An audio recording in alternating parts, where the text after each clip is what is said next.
Müğənni Xatirə İslam məclisinin əmrində həmkarı Rüfət Axundov ilə birlikdə görüntülənib. Təbii ki, mən də onu gördüm. Oxudular, oynadılar. Üzlərində təbəssüm. Güldüm. Bilirsiniz də niyə güldüm? Xatirə indi təbii ki, şəkildə qoydum. Görəcəksiniz. Saroçka geyinib, qara lasini geyinib. Təbii ki, istinad edirəm milli.az-a. Deyir ki, sənətçilər məclisində duet ifa edərək səhnəni bölüşüblər. Yəni, Rüfət Axundovla Xatirə İslam. Xatirənin ağ köynək və qalstuğundan ibarət fərqli səhnə üslubu diqqət çəkib. Müğənninin seçdiyi iddialı geyim gecədə diqqət mərkəzində olub. Onun obrazı qonaqlar və sosial şəbəkədə istifadəçilər tərəfindən geniş müzakirə edilib, çox tənqid olunub. Çox tənqid ediblər. Xatirə İslam da hamıya cavab verdi. Sözündən belə çıxdı ki, yaxşı etmişəm. Başqaları kimi soyunmamışam ki. Xatirə xanım, canım mənim.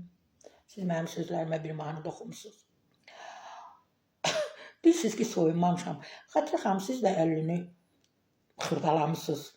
60-a doğru gedirsiniz. İnşallah bir neçə ilə siz 60-ı xırdalayacaqsınız. Kim ki sizə deyir ki, yaxşı geyinməmsiniz, qələt eləyirlər. Əcəb edib belə geyinmişsiniz. Bizdə hamı belə geyinir. Heç kimə bir söz deyə bilmirik. Bizdə müğənnilər nə ağsaqqal bilir, nə ağbirçək bilir, nə uşaq bilir. Heç kimi tanımır, heç kimin də sözünü qəbul etmirlər. Seçim özünüzündür.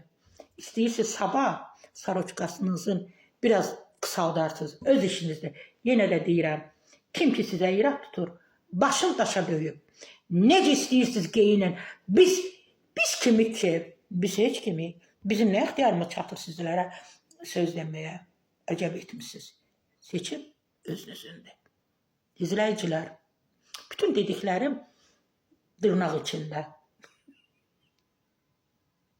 Bizdə müğənnilər gəncləri başa düşdük. Gənclər yeni gəliblər, otdudular, alovludular, özlərini göstərmək istəyirlər, həci, sponsor, nə bilim, Kərbalayı, Məşədi, bunlar əldə eləmək, hər şeyə əl atırlar. Amma 50-ni keçənlər var. Dayanın da, hər şey etmişsiniz, hər şey. Daha bu barmaqlara, bu barmağınızı haralara salmamışsınız. Azından. Gəlin, biraz hələ ki abrımızı saxlayaq.